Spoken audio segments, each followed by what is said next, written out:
Here we are with our second chapter, that is electrostatic potential and capacitance. Her chapter का अपना अपना एक theme होता है. सेकेंड चैप्टर आपका पूरा रिलेट करता है रिलेटेड आपके फर्स्ट चैप्टर से. हाउ?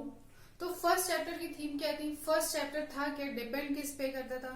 फर्स्ट चैप्टर में हमने पढ़ा था व्हाट इज चार्ज, कैसे चार्ज क्या होता है, चार्ज इलेक्ट्रिक फील्ड कैसे प्रोड्यूस करता है, इलेक्ट्रिक फील्ड क्या होती है, लाइंस क्या होती है, ये सब हमने फर्स्ट चैप्टर में पढ़ा. तो वहां पे हमने देखा क्या था, E equals to F by Q means electric field आपका क्या था, फोर्स ऐड कर रहा था पर यूनिट चार्ज. अब यही हम ऐसे लिख सकते हैं, फोर्स था जो इलेक्ट्रिक फील्ड और चार्ज के रिलेशन में हमने बताया था. ये तो हुआ फोर्स की बात जो फर्स्ट चैप्टर में एंड हो गई.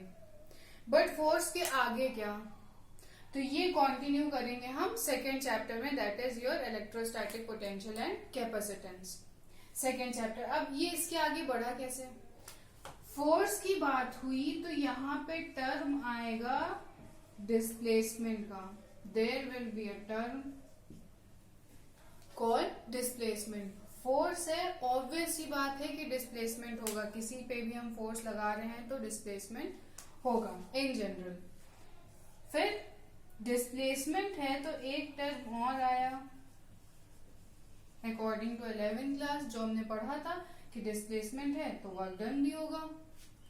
यही वर्क डन आपका इस चैप्टर में रिस्टोर होगा एज अ इलेक्ट्रोस्टैटिक पोटेंशियल. यही लेटर ऑन आपको कंसिडर करना पड़ेगा इलेक्ट्रोस्टैटिक पोटेंशियल का.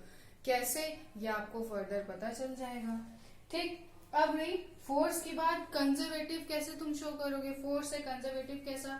तो मान लो ये ऑब्जेक्ट आपका, हमने इसको यहाँ पे ऐसे प्लेस किया, इस पे हमने फोर्स लगाया किस डायरेक्शन में, अपोजिट टू ग्रेविटेशनल फोर्स के अपोजिट हमने एक फोर्स लगाया. यहां तक आया. अब क्या फोर्स लगाया तो यहां से क्या यहाँ डायरेक्ट आ जाएगा, नहीं, डिस्प्लेसमेंट करके आएगा. आया, ठीक है. हमने जैसे ही ड्रॉप किया, काइनेटिक एनर्जी रिगेन किया और अपनी पोजीशन पे चला गया. ये क्या था, ये आपका कंजर्व्ड हो गया फोर्स. कौन सा, ग्रेविटेशनल फोर्स. सेम चीज यहां पे भी होगी. अब ये कैसे कंजर्वेटिव है तो देखते हैं.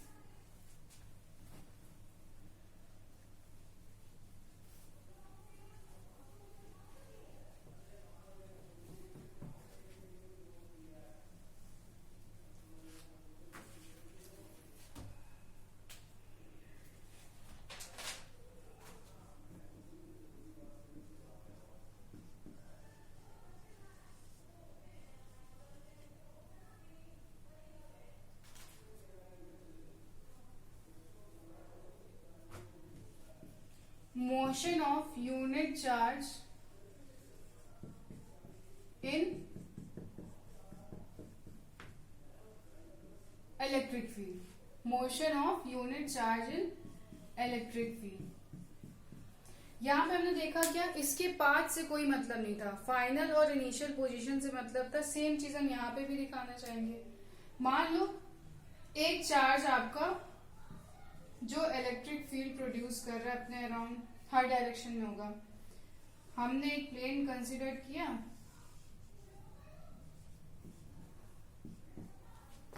एक यूनिट चार्ज लिया क्यू नॉट. कोई आप कुछ भी ले सकते हो, इट डिपेंड्स ऑन यू. उसके अराउंड में 4 पॉइंट्स लिए, डी सी बी. इसको एज्यूम कर लो ए, जहां पे मैंने क्यू नॉट प्लेस किया है. तो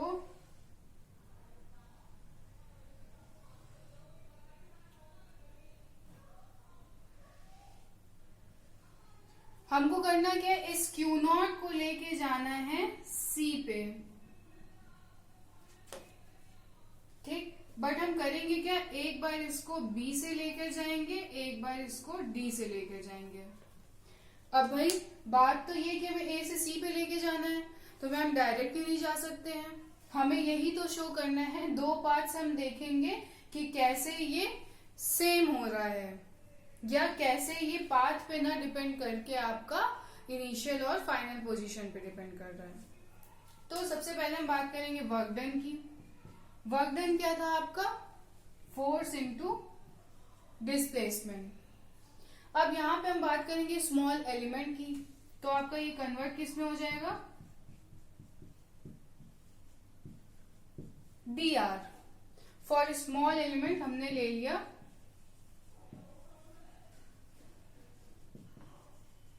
dr।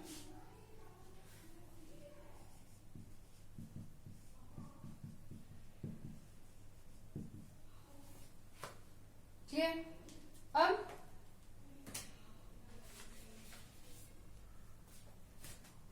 यूनिट चार्ज की बात कर रहे हैं हम, यहाँ पे किसकी बात कर रहे हैं? यूनिट चार्ज की। तो फॉर यूनिट चार्ज आपका क्या हो जाएगा? F equals to E Q होता है। तो जब ये यूनिट चार्ज है इट मीन्स 1, तो हम यहाँ पे F इक्वल्स टू ई लिख सकते हैं, बिल्कुल लिख सकते हैं। तो ये आपका कन्वर्ट किस में हो जाएगा? E into D R. But remember this is only for unit charge.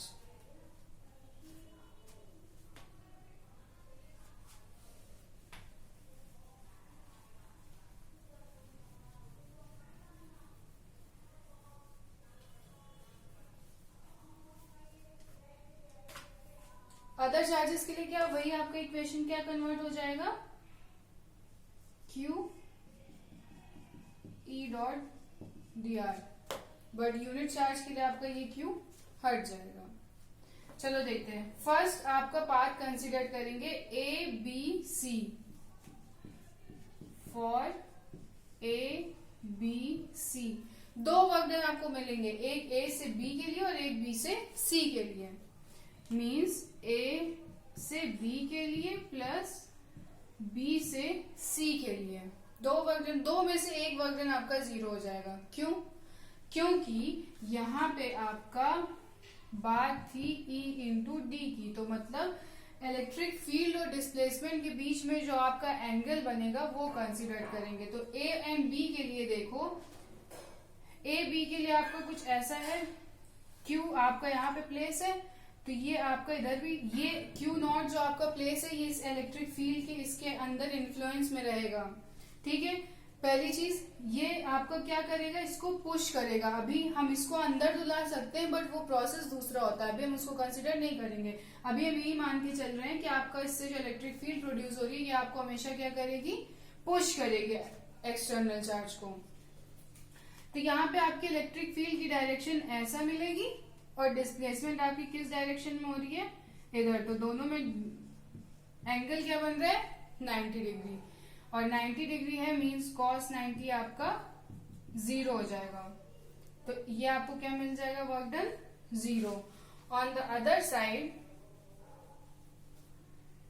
BC के लिए आपका क्या होगा? दोनों सेम, तो ये आपका हो जाएगा E इंटू डी आर। अब क्या होगा?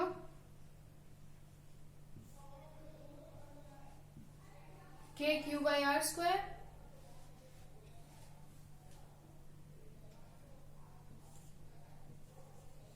D R. इसकी लिमिट क्या होगी? R B to R C. ठीक, ये है ए टू ए बी सी के लिए वर्क डन। ठीक है, BC कर लो, BC इंटीग्रेट करने पे आपको मिलेगा क्या?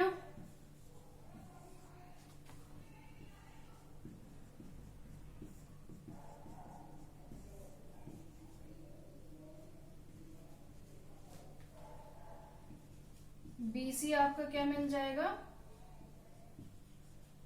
KQ माइनस, ये माइनस साइन आप बाहर ले लेना, 1/RC minus 1/RB।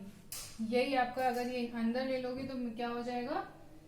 KQ in bracket 1/RB minus 1/RC।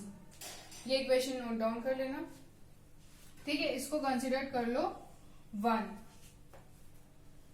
अब क्या करेंगे, फॉर पाथ ADC निकालेंगे। क्या, ADC।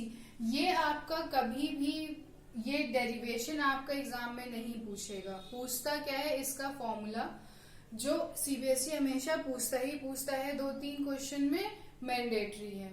तो अगर ये आपको याद रहेगा तो फॉर्मूला कभी भी आप नहीं भूलोगे। तो ADC के लिए देखेंगे, अगेन यहाँ पे एक वर्क डन आपका 0 मिलेगा। कहाँ पे, CD पे। क्यों, क्योंकि यहाँ पे इलेक्ट्रिक फील्ड आपकी ऐसी मिलेगी और डिस्प्लेसमेंट आपका अपवर्ड है। यहाँ पे मिलेगा आपको 90 डिग्री और ये अगेन 0। तो फॉर ADC आपको क्या मिल जाएगा, वर्क डन किस पे मिल रहा है, केवल AD पे। सेम प्रोसेस से यहाँ पे भी वर्क डन आपका निकलेगा क्या, KQ 1/RA - 1/RD। क्लियर, ये इक्वेशन मान लो सेकेंड।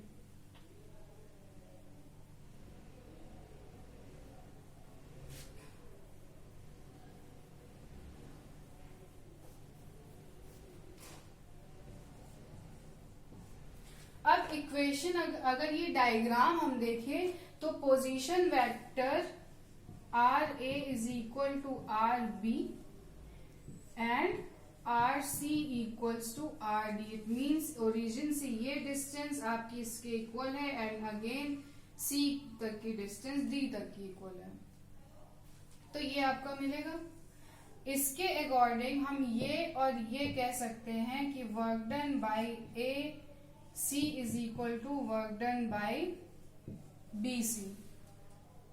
क्या हमने बोला, यहाँ पे वर्क डन जो हो रहा है वो क्या हो रहा है, सेम हो रहा है। इट मीन्स आपका यहाँ से यहाँ जाने में और यहाँ से यहाँ जाने में वर्क डन क्या मिला, सेम मिला। सेम तो मिला, बट इससे आपको पता क्या चला, that motion of unit charge in electric field is conservative. Conservative means क्या है, is conservative. It means it only depends on initial and final position. It only depends on initial and final position. Hence, we can say that motion of unit charge in electric field is conservative in nature. For this class, it's all about motion of unit charge in electric field is conservative. Next, you will going to know that what is electrostatic potential. Thank you.